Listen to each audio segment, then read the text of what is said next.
అంటే పార్లమెంట్ ఎన్నికలకు ముందు మీరు బీఎస్పీ నుంచి బీఆర్ఎస్ పార్టీలోకి వచ్చారు. సో బీఎస్పీకి బీఆర్ఎస్కు తేడా ఏంటంటే ఏం చెప్తారు? బీఎస్పీ అనేది బహుజనవాదాన్ని పునాదిగా చేసుకొని పుట్టిన పార్టీ. బీఆర్ఎస్ అనేది తెలంగాణకు జరుగుతున్న దోపిడీకి వ్యతిరేకంగా తెలంగాణ విముక్తి కోసం పుట్టిన పార్టీ.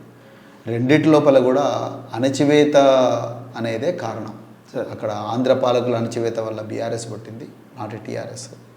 బీఎస్పీ వచ్చేసి ఆనాడు ఆధిపత్య వర్గాల అణచివేత వల్ల ఎస్సీ ఎస్టీ బీసీ మైనారిటీలకు అన్యాయం జరుగుతుంది, సంపదలో భాగస్వామ్యం దక్కడం లేదని చెప్పేసి ఓట్ హమారా రాజ్ తుమారా నహీ చెలేగా అని కాన్షీరామ్ గారు ఇచ్చిన నినాదంతో వచ్చింది. రెండు పార్టీలకు కారణం అణచివేతే. సో రెండు పార్టీల ప్రస్థానం కూడా పోరాటమే. సో నాకు పెద్దగా తేడా కనిపించలేదు.